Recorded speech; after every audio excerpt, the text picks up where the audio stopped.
Hi friends, this is Karan and welcome to Karan ISPCS Academy. Friends, हम लोग शिक्षक भर्ती हेतु जो प्रैक्टिस सेट देख रहे हैं उसमें जो आज देखने वाला है वो लैंग्वेज पेपर है, अर्थात इसमें इंग्लिश और हिंदी को देखेंगे विथ डिटेल एक्सप्लेनेशन 100 के 100 क्वेश्चन. फ्रेंड्स, इसके साथ ही प्रैक्टिस सेट के अंतर्गत ही आपको किरण का जो MCQ है, MCQ जीके जीएस पोर्शन वो भी कराया जा रहा है. आप अगर नहीं देखें तो प्लेलिस्ट में जाके देख सकते हैं. क्वेश्चन नंबर 1 क्या कह रहा है? On the basis of the given sentence pick out the correct sentence converted into the future tense from the given option. जी हाँ, ये कह रहा है जो फ्यूचर टेंस में कन्वर्ट किया गया कौन सा है, चलिए देखते हैं. तो फर्स्ट आंसर है ए है. क्या कह रहा है कि ए few scholars will live Karachi from abroad, यानी विल क्या इंडिकेशन कर रहा है, ये चीज़ें फ्यूचर टेंस का है. ओके, क्योंकि सब्जेक्ट क्या होता है, plural subject plus will plus V1. जी आपको देखना क्या है, तो विल है प्लस V1 है, सब्जेक्ट क्या है प्लूरल यानी a few scholars. Okay, next question number 2 क्या कह रहा है? On the basis of the given sentence pick out the correct sentences converted into the negative from the given options, यानी जो सब्जेक्ट सेंटेंस नेगेटिव में convert किया गया उसको देखना है. तो कौन सा है ऑप्शन, इसमें भी सी है. क्या कह रहा है, एक सेकेंड सेंटेंस पर देख लेते हैं. सेंटेंस है सी वियर सिंपल क्लोथ्स, यानी वो सिंपल क्लोथ पहन रही है. इसका क्या होगा, नेगेटिव सेंटेंस तो होगा सी डज नॉट, चूँकि डज नॉट लगा के नेगेटिव किया है, वियर सिंपल क्लोथ्स. ओके, यानी क्या होता है सब्जेक्ट प्लस डू नॉट या डज नॉट. ठीक है, डू नॉट या does not, do does plus क्या होगा V1, ये हो जाएगा negative. Next question number 3 find the antonym of the जो गिवन वर्ड्स है, यानी क्या कर रहा है प्रोफेशनल्स. तो प्रोफेशनल का एंटोनिम क्या हो जाएगा ऑप्शन सी एमेच्योर. ठीक है, एमेच्योर, ये क्या इसका मतलब क्या होता है,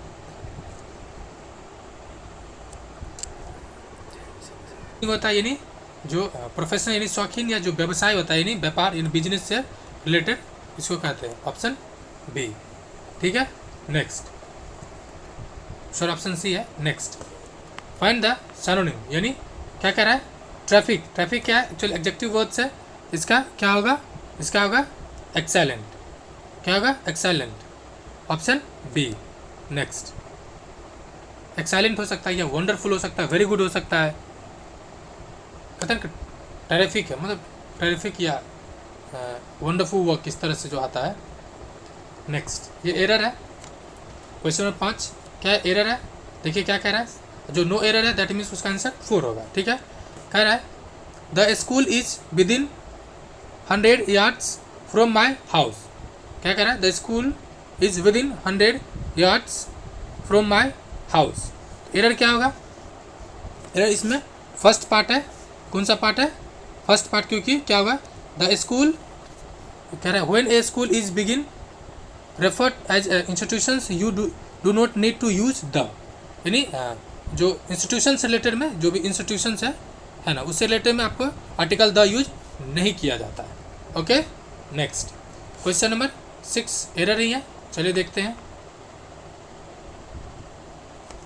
कह रहा है the audience are requested to be in its seat, यानी क्या कह रहा है the audience are requested to be in its seats. तो एरर क्या होगा, क्योंकि सब्जेक्ट क्या है द ऑडियंस है यानी प्लूरल है, अतः जो सीट्स है to be in their seats होगा, इन नहीं बल्कि इन देयर सीट्स, यानी क्या आ जाएगा देयर आएगा. यानी एरर कौन सा पार्ट है, एरर है पार्ट 3.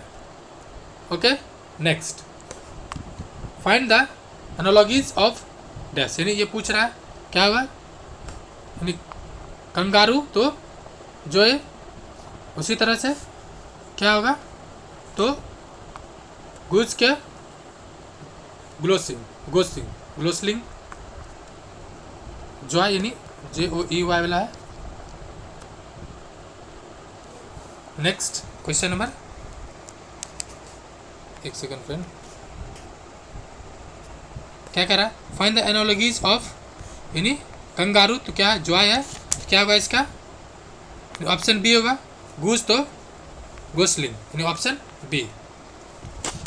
नेक्स्ट क्वेश्चन नंबर 8 क्या कह रहा है, choose the option that describe the meaning of the following idioms and phrases. यानी इडियम्स एंड फ्रेज का जो फ्रेंड्स प्रीवियस ईयर जो अलग अलग एग्जाम में इडियम्स एंड फ्रेज पूछा गया वो भी इसी चैनल के प्लेलिस्ट में कुछ सेलेक्टेड किया गया, तो बाकी भी किया जाएगा। तो चलिए देखते हैं क्या कह रहा है।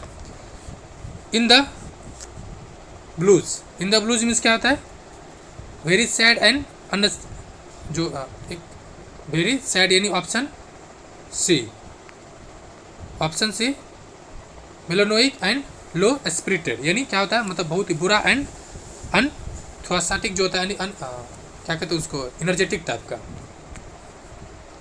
Question number 8 fill in the blanks with appropriate given options. यानी फिल इन द ब्लैंक्स है, क्या कह रहा है, C is dash white women, वो किस तरह से वुमेन है, white women means white women होता है क्या एक्चुअली, इसका मतलब होता है कि इज अ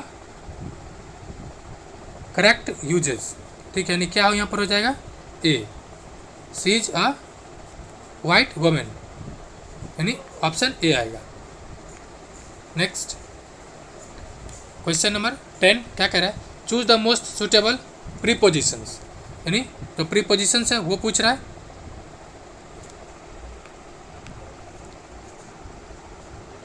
क्या है, a hawker moves dash house to houses to sell their goods. यानी कहाँ से hawker moves from house to there, यानी क्या हो जाएगा ऑप्शन ए फ्रॉम होगा। फ्रेंड्स अगर आप न्यूज़पेपर इंग्लिश में पढ़ते होंगे तो मुझे नहीं लगता कि इस तरह के सेंटेंस में आपको बहुत ज़्यादा दिक्कत होगा। नेक्स्ट क्वेश्चन नंबर 11 क्या कह रहा है, complete the sentence with one of the words और फ्रेज। यानी ये भी इडियम्स एंड फ्रेज है। क्वेश्चन नंबर 11 यानी dash how much money the gangster offer him, the जज refuse to take a bribe. यानी जज है वो घूस लेने से एक तरह से मना कर रहा है, तो क्या होगा, नो मैटर ऑप्शन सी होगा, no matter how much money the gangster offered him यानी option C. Next question number 12 find out the part of the following sentence which has an error part. यानी इसमें क्या पूछ रहा है, error part कौन सा है। सेंटेंस क्या है, she does not hardly know what happened yesterday. यानी यहाँ क्या होगा, हार्डली की जगह पर यानी ये नहीं होगा, हार्डली नहीं होगा, क्योंकि यहाँ पर हार्डली का प्रयोग जो किया गया वो सुपर फ्लाउज के तौर पे किया गया, यानी ऑप्शन ए पार्ट में क्या है, एरर है। ठीक है। Next question number 13 fill in the blanks with appropriate conjunctions. यानी जो कंजंक्शन के तौर पे क्या अप्रोप्रिएट होगा, चलिए देखते हैं क्वेश्चंस क्या है। हाँ, do you play cricket question mark, yes I dash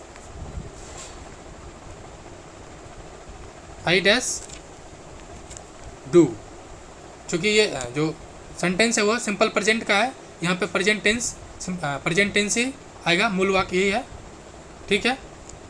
next question number 14 क्या कह रहा है, in the following question identify the correct sentences. Sentence या सेंटेंसेस क्या कह रहा है, करेक्ट कौन सा होगा, ऑप्शन किस तरह दे रखा है, एक इन एक दो वाला। ठीक है, चलिए देखते हैं। Make a special note of any special characteristics that a word has had. यानी ये तो सही है। नेक्स्ट क्या कह रहा है, द जज मिस्टर धुवन increase the sentence of imprisonment. नहीं, ये तो गलत है, यानी आंसर इसका यही होगा, बाकी तो चीज़ें गलत है, तो गलत पढ़ने की ज़रूरत नहीं है। नेक्स्ट ये पैसेज है, तो पैसेज नहीं है सेकंड फ्रेंड्स, अरेंजमेंट है, तो अरेंजमेंट चलिए देख लेते हैं। देखिए अगर इस तरह से अरेंजमेंट का सेंटेंस है ना, आपको बिना किसी ऑप्शन देखे पहले एक बार क्वेश्चंस को कंप्लीटली रीड करना है, फिर ऑप्शन से पिक करना है। क्या कह रहा है, the dog with it's customary fondness before the master wags its tail.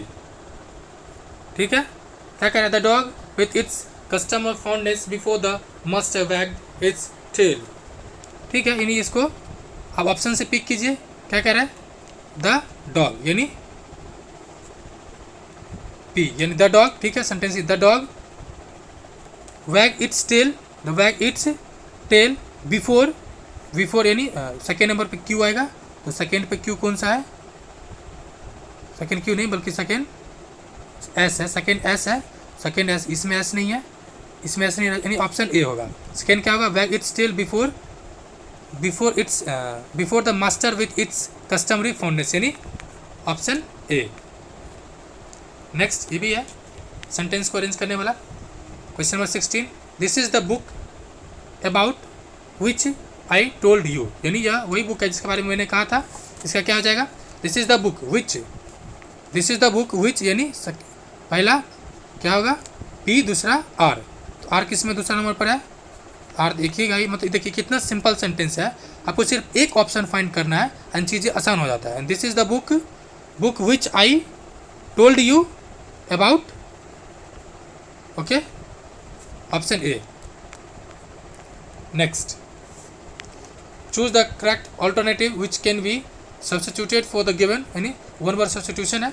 चलिए क्या है देखते हैं. स्टडी फॉर वर्ड्स यानी पक्षियों का अध्ययन को क्या कहा जाता है? तो ऑर्निथोलॉजी कहा जाता है. In option A ornithology. Next question number 17 नहीं, question number 18.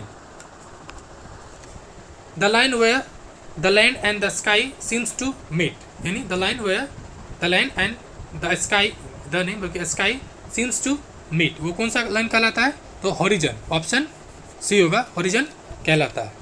Next question number 19 और 20 है. ये क्या कह रहा है? Correctly spelled. जी हाँ, इस तक सेंटेंस को आपको आंख मूंद के पहले रीडिंग मारना है. जैसे कम्युनिकेशन. ठीक है, क्या है? Communication, communication, communication, communication. और ये तो दिख रहा है पहले ही गलत है, यानी क्या होता है? कम्युनिकेशन होता है. Option A. ठीक है, ये नाउन है. नेक्स्ट क्वेश्चन है बिजनेस. आप इस तरह सिर्फ सही से प्रोनाउंसिएट कर लीजिएगा, चीज़ें आसान हो जाएगी. क्या है? बिजनेस यानी क्या होता है? BUSSINESS. मैं मतलब इसको सिंपल ध्यान क्या रखा हूँ, ये लिखा हुआ ऑप्शन बी में BUSINESS. चूँकि यहाँ पे मुझे याद एक स्टोरी है 7th क्लास में जो हम लोग थे तो एडिटोरियल पढ़ रहे थे, तो उस समय मतलब एस मैंने लिखा था, तो उस समय से मुझे चीज़ें याद है. इसका आंसर होगा बी. सिंगल एस होता है और आखिर में जाकर डबल एस होता है. नेक्स्ट ये क्या है? ये फ्रेंड्स पैसेज है. तो आप इसको एक पैसेज में पढ़ के बता देता हूँ ट्रिक किस तरह से चीज़ें काम करता है.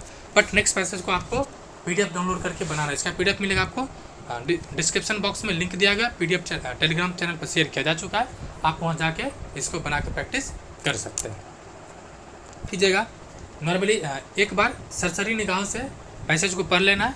या एक ये तरीका है, जब आपका अगर लेवल काफ़ी ज़्यादा है, प्रैक्टिस काफ़ी है और पेपर इंग्लिश पढ़ने की आदत है, तो आप सिंपल एक बार पैसेज रीडिंग मारेंगे, चीज़ें हो जाएगा. लेकिन CSAT में ये बहुत ज़्यादा दिक्कत करता है, क्योंकि मुझे भी काफ़ी परेशानी हो रहा था CSAT में. जब मैं 2018 वाला UPSC दे रहा था, तो हाँ 18 वाला ही ये चीज़ें दिक्कत हो रहा था. तो सिंपल क्या ट्रिक लगाया जाता है, पहले एक बार आप क्वेश्चन पढ़िए. ऑप्शन देखिए क्या कर रहा है? The old man hid the gold. ठीक है, अब देखिए एक चीज़ ये पढ़ लिए. दूसरा क्या कह रहा है? The old man was pleased when he dash. यानी इस तरह से आपको पांचों क्वेश्चन जो भी दिया हुआ पढ़ लेना है और फिर सरसरी निगाहों से, जैसे इस तरह से द ओल्ड मैन आया है, एक सेकेंड द ओल्ड मैन, एक सेकेंड यहाँ पर अंडरलाइन कर लेना है. उसके बाद क्या रहा है? The old man was pleased when, यानी कब हुआ था वो, तो एक जगह एंग्री आया है. दूसरा क्या रहा है? Hadley and. इस तरह से एक बार सरसरी निगाहों से आपको आंसर के अनुसार फ्रेजर इज स्टिल देयर. चलिए देखते हैं इसका आंसर. फ्रेंड्स आपको पहले बनाना है. मुझे चूँकि आंसर पास में है तो आसानी हो जाएगा, लेकिन आपको एक बार पहले बनाना है, फिर इसका आंसर बताया जाएगा. नेक्स्ट पार्ट है हिंदी. जी हाँ, क्या है? हिंदी. ये क्वेश्चन 75 है. और चेयरमैन साहब ने एक बात बहुत स्पष्ट और खुले मन से कहा है कि हिंदी क्वेश्चंस इतना आसान नहीं रहेगा।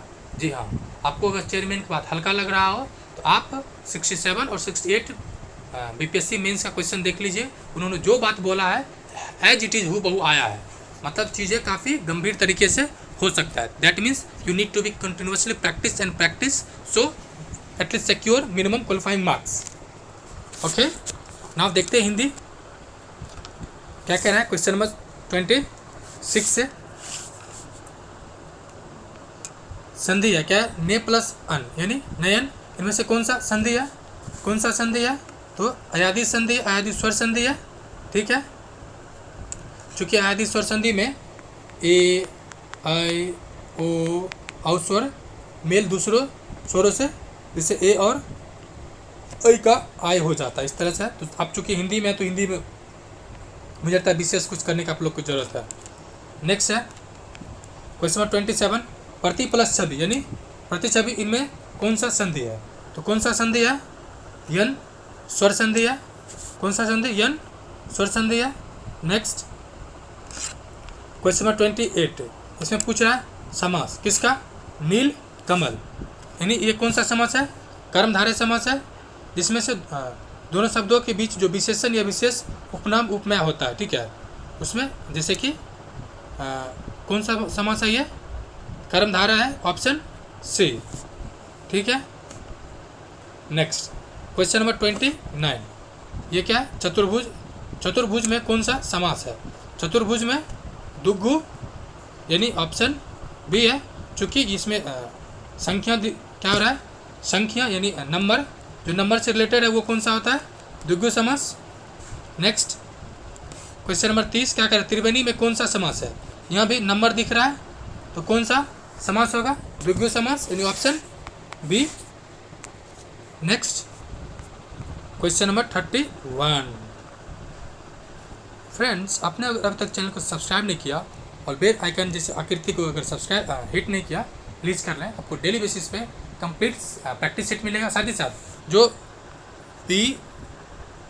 PSERT जो बुक है इसका भी सीरीज, जी हाँ सीरीज 6 to 10 डेली बेसिस पे आपको लेक्चर मिलेगा with PDF completely free, with engineer साहब के साथ। प्रोफेसर साहब है वो, कल उनसे रिक्वेस्ट किया गया, वो तैयार हुए हैं, तो हो सकता है आज या कल से क्लास स्टार्ट हो जाएगा। क्वेश्चन नंबर 31 क्या कह रहा है, भला बुरा में कौन सा समास, यानी भला बुरा में कौन सा समास है, तो भला बुरा में द्वंद्व समास है। आप ऐसे भी इसको याद कर सकते हैं, भला बुरा करे नहीं, उसमें कहीं कहीं द्वंद्व हो रहा होगा। ठीक है, मतलब सीधा सीधा होता है जिस समासिक पद के दोनों पद प्रधान हो, क्योंकि भला और बुरा दोनों ही अपने आप में प्रधान है, तथा विग्रह करने पर और या अथवा या यब जैसे जो बीच में शब्द आता हो। ठीक है, जैसे कि नदी नाले, और जैसे माता और पिता, भाई और बहन, इस तरह कौन होता है, द्वंद्व समास, दुग्गु में संख्या वाला। नेक्स्ट क्वेश्चन नंबर 32 क्या कह रहा है, महाप्राण किसे कहते हैं। जी हाँ, अल्पप्राण और महाप्राण होता है। ये हिंदी साहित्य में मैं 66 मेंस लिख रहा था, तो उसमें मैंने हिंदी से लिखा था, तो उसमें मैंने पढ़ा था अल्पप्राण और महाप्राण किसे कहते हैं। तो जिन वर्णों या व्यंजनों के उच्चारण में मुख से अधिक श्वास निकले उसे महाप्राण कहते हैं, जबकि जिन व्यंजनों में कम श्वास निकलता है उसे अल्पप्राण कहते हैं। वैसे ये महाप्राण अल्पप्राण वो सब ट्रिक बाद में काम करेगा। चलिए आंसर देखते हैं क्या कह रहा है, वही चीज़ यहाँ पर भी दे रखा है, नहीं यही है ऑप्शन बी। अल्पप्राण किसके कहते हैं, तो जिनका उच्चारण में मुख से मतलब कम क्या निकले, मुख से कम श्वसन निकला हो उसे अल्पप्राण कहते हैं। हल्के ये जो है ना महाप्राण अल्पप्राण, जैसे कि क ख ग, जो दूसरा घ चौथा जो होता है उसको छोड़ के बाकी सब अल्पप्राण और महाप्राण होता है, उस तरह से देखना है। क्वेश्चन नंबर 34, महान का स्त्रीलिंग क्या है, महान का स्त्रीलिंग क्या है, महती। क्या होता है, नहीं कहता है कि महान भूमिका निभा रहा है, तो वो जो महिलाएं हैं वो महती भूमिका निभा रही है। क्वेश्चन नंबर 35 क्या कर रहा है, कवि का स्त्रीलिंग क्या होगा, कवि का स्त्रीलिंग क्या होगा, तो कवित्री। ये पूछा भी जाता है कवित्री लिखा कैसे जाता है, नहीं जो विवर्तनी है ना उसमें भी करेक्ट विवर्तनी में ये पूछा जाता है, तो कवित्री, इसको ध्यान से देख लीजिए कैसे लिखा जाता है, बी। नेता का स्त्रीलिंग क्या होता है, किसका, नेता का, तो नेत्री। क्या होता है, नेत्री। जैसे अभिनेता तो अभिनेत्री, इस तरह से आप ट्रिक बना सकते हैं। विद्वान का स्त्रीलिंग क्या होता है, विद्वान का, तो विद्वान का होता है विदुषी महिला। और आपने वैदिक संस्कृत में पढ़ा होगा, अपाला, मुद्रा, लोपा, घोषा, ये सब क्या विदुषी महिला थे। क्वेश्चन नंबर 38, ये क्या है, ये पैसेज है, इसको भी आपको खुद से ही बनाना है। अब देखिए एक चीज़ आपको ध्यान देना है, उचित शीर्षक। तो मैं यहाँ पर थोड़ा क्लियर कर दूँ कि शीर्षक कोई फिक्स नहीं होता, ठीक है। एक पुस्तक, एक पैसेज का कई शीर्षक हो सकता है, तो जो आपको उचित लगे इस ऑप्शन में देख के बता देना है। नेक्स्ट क्वेश्चन नंबर वही है, कह रहा है 43 में रात में विचरण करने वाले प्राणी को क्या कहा जाता है, तो निशाचर कहा जाता है। क्या कहा जाता है, निशाचर। और ये फ्रेंड्स आप लोग ने अपने कई मित्रों को कहा होगा कि निशाचर प्राणी है, कहा भाई निशाचर प्राणी है, कहा इस तरह से। क्वेश्चन नंबर 34 नहीं बल्कि 44, चलिए देखते हैं क्या कहता है। जो खाने योग्य ना हो, यानी जो खाया ना जा सके, जिसको खाने योग्य ना हो, यानी अखाद्य। Option A. क्वेश्चन नंबर 45, जिसके पास घर ना हो, जिसके पास घर ना हो उसको क्या कहते हैं, अनिकेत। ये कहता है निके होता है नीचे, ठीक है। ये इकोनॉमिक्स में, इकोलॉजी में पढ़ना है, इसका मतलब ही हैबिटेट होता है। इसे ट्रिक बना सकते हैं, अनिकेत। क्वेश्चन नंबर 46, इनमें से कौन सा शब्द गुस्से का समानार्थी है, यानी गुस्से का सेम शब्द है। तो गुस्से का समानार्थी कौन है, अपकर्ष, यानी अवनति होता है। जबकि क्रोध का पर्यायवाची क्या होता है, क्रोध का होता है अमवर्ष, अमर्ष, ठीक है। गुस्सा, रोष, ये रोष जो है, ये तीनों जो है वो क्रोध का है, समानार्थी नहीं है। जो नहीं है वो अपकर्ष है। बाकी क्रोध हो या गुस्सा हो, यानी क्रोध, अम, रोष, ये सब। क्वेश्चन नंबर 47, इनमें से कौन सा शब्द मद का समानार्थी नहीं है, यानी मद का जो समानार्थी नहीं है वो गर्म नहीं, यानी मक्खी है। मद निषेध, अब परे भी होंगे। नशा, शिथिल, पता नहीं शिथिल हो गया, एकदम पूरा बॉडी नशा से डूब गया है, भांग खाने वाले जैसा फील होता है। हमें कैसे पता, ये जानने की जरूरत नहीं है। क्वेश्चन नंबर 48, जिन भाववाचक संज्ञाओं के अंत में हट होता है उनका लिंग क्या होता है, यानी हट क्या हो जाएगा, स्त्रीलिंग होता है, ठीक है। क्या होता है, स्त्रीलिंग। जैसे घोड़ा, ये शब्द पुल्लिंग और घोड़ी स्त्रीलिंग है। क्वेश्चन नंबर 49, पुल्लिंग संज्ञा के स्थान पर स्त्रीलिंग संज्ञा कर देने से काल विशेषण क्या, मतलब काल विशेषण का क्या रूप होगा, तो काल विशेषण का क्या रूप होगा, काला। काला कहीं क्या होगा, काला, काल विशेषण में काला। ऑप्शन नहीं फ्रेंड्स, काल नहीं, काला नहीं, काली होगा, सॉरी। ऑप्शन 4 होगा, काली। क्या होगा, काली। कवाली शब्द कौन सी लिंग है, कवाली शब्द में, कवाली शब्द है उसमें कौन सा लिंग है, तो स्त्रीलिंग। कौन सा स्त्रीलिंग, कहता है कि संज्ञा के जिस रूप में स्त्रीलिंग या पुरुष जाति के होने का वो उसे लिंग कहते हैं। तो मुझे नहीं लगता कि हिंदी में शिक्षकगण को किसी भी तरह की कोई समस्या हुआ हो। क्वेश्चन नंबर 51, संज्ञा के जिस रूप में स्त्रीत्व का बोध होता है उसे कौन सा लिंग कहते हैं, जिसमें स्त्रीत्व का बोध होता है उसमें कौन, उसको क्या कहते हैं, ऑप्शन बी स्त्रीलिंग। और फ्रेंड्स एक और सवाल है, ये मेरे से पूछा गया था हिंदी साहित्य के क्लास में, कि जिसमें महिला और पुरुष दोनों का गुण हो उसको क्या कहते हैं, जिसमें महिला और पुरुष दोनों का गुण हो उसको महापुरुष कहते हैं, ना कि नपुंसक कहते हैं या हिजरा कहते हैं। क्वेश्चन नंबर 52, उर्दू शब्द सौदा का बहुवचन क्या होगा, तो सौदा का बहुवचन क्या होगा, उसका रूप परिवर्तित हो जाएगा। क्या होता है? उसका रूप परिवर्तित हो जाता है। नेक्स्ट क्वेश्चन नंबर 53, हिंदी में मैं का बहुवचन क्या है? तो मुझे नहीं लगता है कि मैं के बहुवचन में आप लोग को कोई दिक्कत हो। मैं मतलब हम। क्वेश्चन नंबर 54 क्या कह रहा है? निम्नलिखित में कौन सा अशुद्ध है? कौन सा अशुद्ध है? तो अशुद्ध जो है ऑप्शन बी है। क्या कह रहा है? व्यक्तिवाचक अक्रांत पुल्लिंग संज्ञाओं का रूप बहुवचन में बदल जाता। ये असत्य है, यानी इसको नहीं तो अशुद्ध है। बाकी शुद्ध वाला को देख लेते हैं। कुछ शब्द भावना के कारण बहुधा बहुवचन में ही होता आते हैं।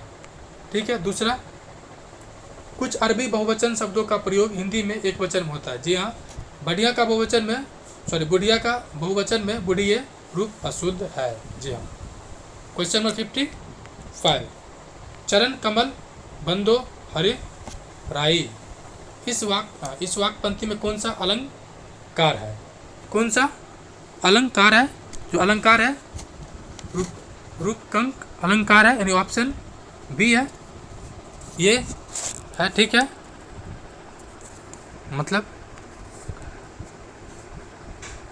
क्वेश्चन नंबर 56 है, बंधा हुआ विधु को किसने इन काली जंजीरों से? बंधा हुआ था विधु को किसने इन काली जंजीरों से? तो इसमें से क्या कह रहा है? मनी वाले फफियों का मुख क्यों भरा हुआ हीरो से? इन वाक्य पंक्तियों में कौन सा अलंकार है? तो कौन सा अलंकार है? तो अतिशोक्ति अलंकार है। ऑप्शन 4। इनमें से तत्पुरुष समास से संबंधित है, पूरी तरह से सही। तत्पुरुष से संबंधित कौन सा है? इसमें प्रायः उत्तर पद प्रधान होता है। जी हाँ, तत् और पुरुष आप याद कर सकते हैं। तत्व पुरुष, तत्व में पहला पद प्रधान है। नेक्स्ट क्वेश्चन नंबर 58, जिस समासिक शब्द में पूर्व पद और उत्तर पद गौण होते हैं और वह कोई तीसरा अर्थ मतलब कोई तीसरा अर्थ या कोई भाव उत्पन्न करता है, उसे क्या कहते हैं? कौन सा समास कहते हैं? उसे कहते हैं बहुब्रीहि। Option A. क्या है? Option A. जैसे महात्मा यानी महान प्लस आत्मा अर्थात ऊंची आत्मा वाला। नीलकंठ, ये तो सबसे फेमस उदाहरण में से एक है। नीलकंठ अर्थात नीलाकंठ हो जिसका अर्थात शिवाजी। लंबोदर, जिसका लंबा हो उदर अर्थात गणेश जी। इस तरह से कई है। क्वेश्चन नंबर 59, अनुरूप में कौन सा समास है? अनुरूप में कौन सा समास है? तो अव्यय भाव समास। कौन सा समास है? अव्यय भाव समास। ठीक है, क्योंकि इसका पहला पद प्रधान है और समस्त वाक्य में क्रिया विशेषण मतलब एडवर्ब का काम करता है। ठीक है। नेक्स्ट क्वेश्चन नंबर 60, यथोचित का सही संधि विच्छेद क्या है? यथोचित का सही संधि विच्छेद क्या है? तो जो है वो ऑप्शन सी, यथा प्लस उचित। यथा प्लस उचित। क्वेश्चन नंबर 61, विद्यार्थी का सही संधि विच्छेद क्या है? ये तो बचपन से कई बार सुने होइएगा और आपको याद भी होगा। विद्या प्लस क्या होता है? विद्या प्लस अर्थी। ऑप्शन हाँ, ऑप्शन बी सही है। क्वेश्चन नंबर 62, नाभिक का सही संधि विच्छेद क्या है?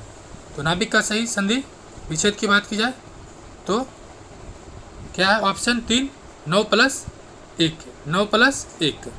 नेक्स्ट, व्यवहार का संधि विच्छेद क्या है? व्यवहार का संधि विच्छेद क्या है? तो ऑप्शन ए, बी प्लस अ प्लस हार। जी हाँ, इसको थोड़ा मार्क कर लें। क्या वी प्लस अ प्लस हार? ये 67 या 68 में मतलब एज इट इज पूछा गया था। ये जो कंपलसरी पेपर होता है मीन्स पेपर में। सावधान का सही संधि विच्छेद क्या है? तो सावधान का सही जो संधि विच्छेद है वो है सा प्लस अवधान। क्वेश्चन नंबर 65 क्या कह रहा है? निम्नलिखित में शुद्ध वाक्य का चयन कीजिए। तो शुद्ध वाक्य क्या है? उसका चयन करना है। शुद्ध वाक्य है ऑप्शन बी, राह चलते दोनों में तकरार हो गई। राह चलते दोनों में तकरार हो गई। नेक्स्ट क्वेश्चन नंबर 66, निम्नलिखित में कौन शुद्ध वाक्य का, निम्नलिखित में शुद्ध वाक्य यहाँ भी चेंज करने बोल रहा है, तो शुद्ध वाक्य कौन सा है, तो देखते हैं। ऑप्शन सी है, यमुना का पानी गंदा और प्रदूषित है, ऑप्शन सी। क्वेश्चन नंबर 67, क्या कह रहे हैं, निम्नलिखित में से शुद्ध वाक्य का चयन कीजिए, यानी ये भी शुद्ध वाक्य है। तो शुद्ध वाक्य क्या है, देखिए ऑप्शन ए है, सीधा लकीर खींचना बहुत कठिन है, ऑप्शन ए क्या है, सीधा लकीर खींचना बहुत कठिन है। नेक्स्ट क्वेश्चन नंबर 68, इसमें भी शुद्ध वाक्य है। इसका शुद्ध वाक्य क्या है, भूस्खलन से सैकड़ों घर तबाह हो गए। जैसे यहाँ पर देखिए अशुद्ध वाक्य अगर खोजना हो तो क्या सोचेंगे, ऑफिस में एक और प्रत्येक की चर्चा हो रही है, एक और प्रत्येक नहीं, सीधा सीधा होगा ऑफिस में प्रत्येक की चर्चा हो रही है। अशुद्ध वाक्य तो सिंपली फर्क पता चल जाएगा। क्वेश्चन नंबर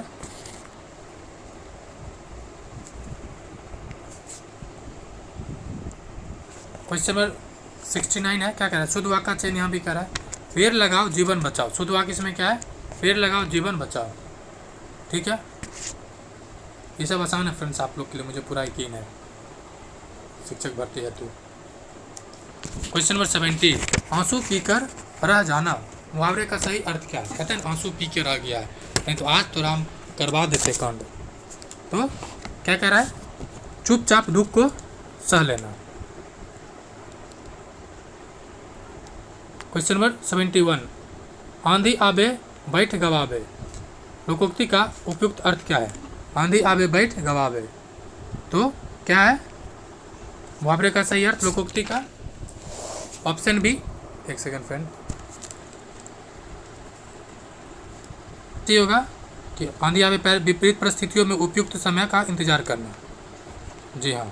क्वेश्चन नंबर 72, किताब का कीड़ा होना, उपयुक्त का सही अर्थ क्या है। किताबी कीड़ा नहीं कहता, किताबी कीड़ा होकर रह जाना मतलब बहुत अधिक पढ़ने वाला हो। कच्चा चिट्ठा खोलना मतलब राज की बातें बताना, मतलब सारा भेद खोल देना। त्रिशंकु होना का उपयुक्त अर्थ क्या है।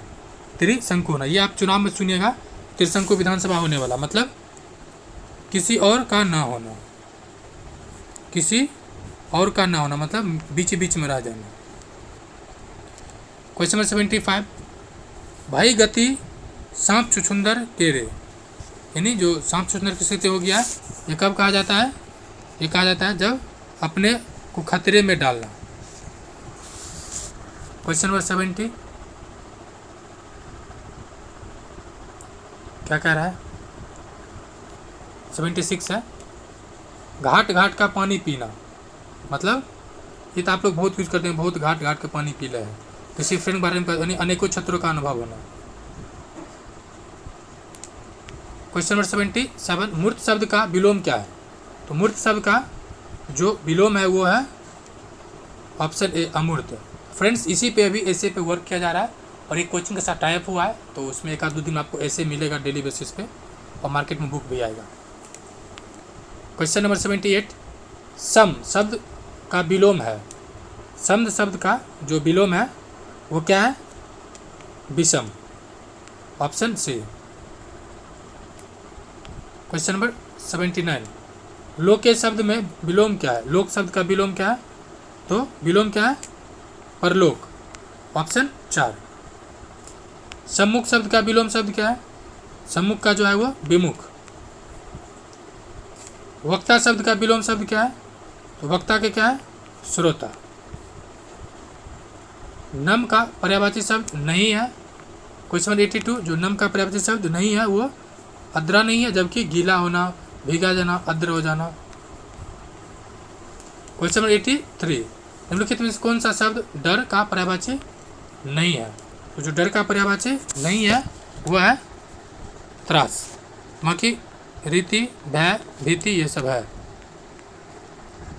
क्वेश्चन नंबर 84, कुशल का पर्यायवाची शब्द नहीं है कौन, तो नहीं है, अक्ष नहीं है, बाकी दक्ष है, निपुण है, प्रवीण है, ये सब है। क्वेश्चन नंबर 85, निम्नलिखित में कौन सा शब्द पक्षी का पर्यायवाची नहीं है। जो पक्षी का पर्यायवाची नहीं है वो कौन सा है, पंथी, बाकी द्विज, खग, विहग सब पक्षी का है।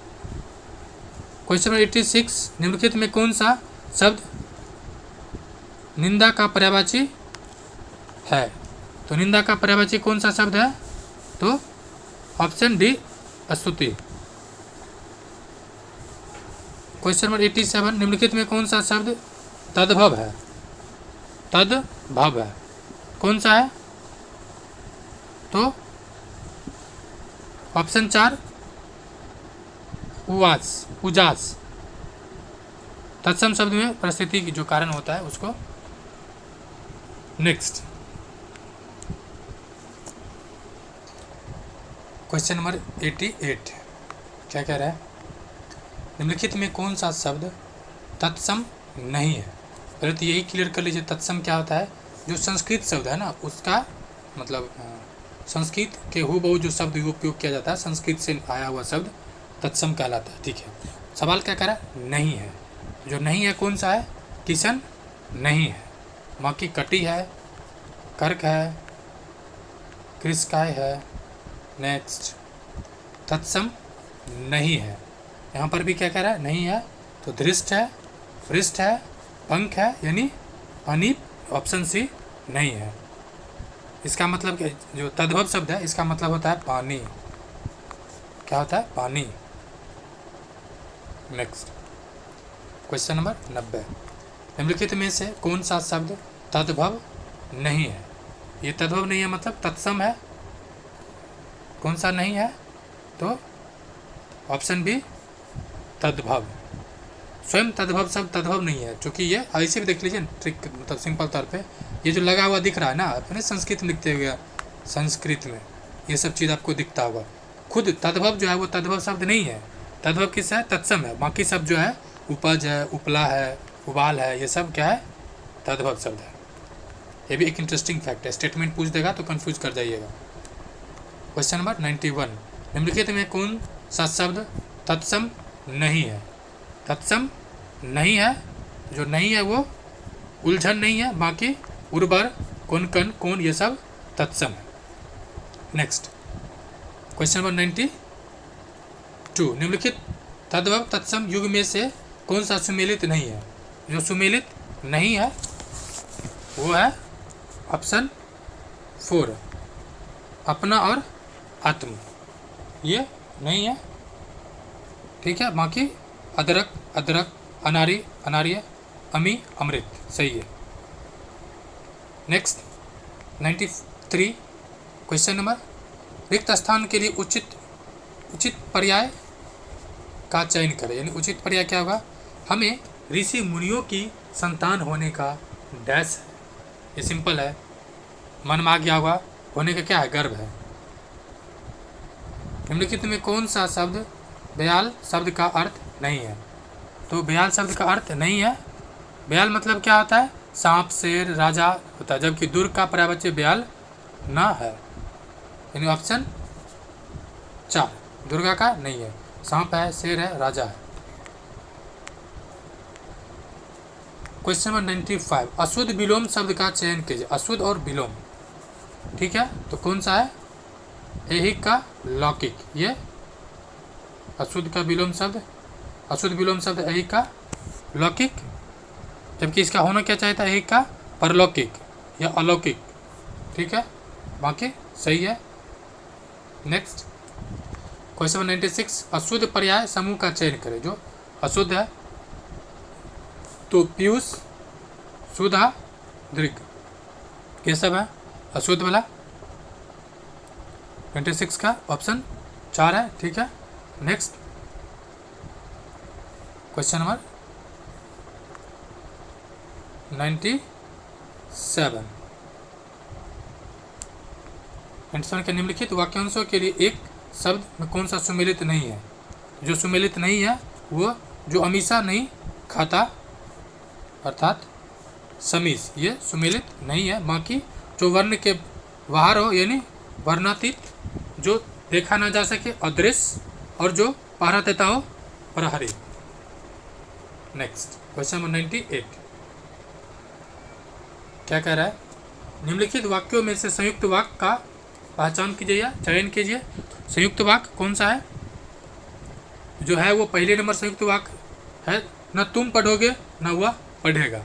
ठीक है, मतलब संयुक्त वाक्य मतलब अगर समझना चाहे तो जिन वाक्यों में 2 या 2 से अधिक उपवाक्य हो परंतु सभी वाक्य प्रधान हो तो ऐसे वाक्य को संयुक्त वाक्य कहते हैं। यानी 2 वाक्य हो और दोनों वाक्य प्रधान हो, जैसे कि तुम ना तुम पढ़ोगे, एक अपने पता चला किसी कह रहा है ना वह पढ़ेगा।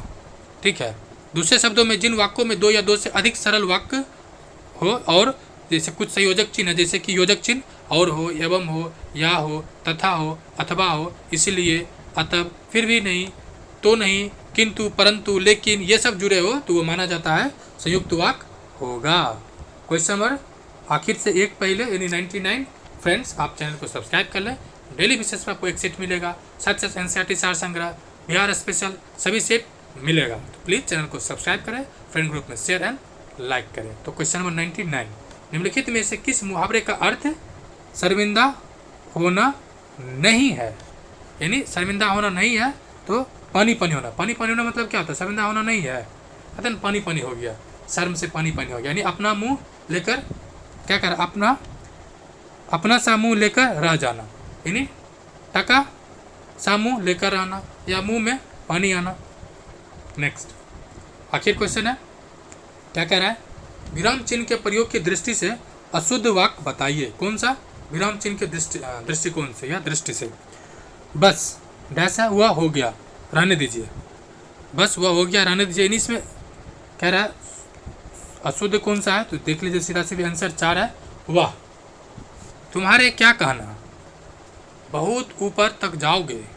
नहीं, गाना आजकल है कि बबुआ डीएम सीएम और आखिर में पीएम हुई हैं, वही बात यहाँ पर भी है। यानी ऑप्शन 4। फ्रेंड्स, ये 100 क्वेश्चन था, पूरा हो गया। शुक्रिया एंड थैंक यू।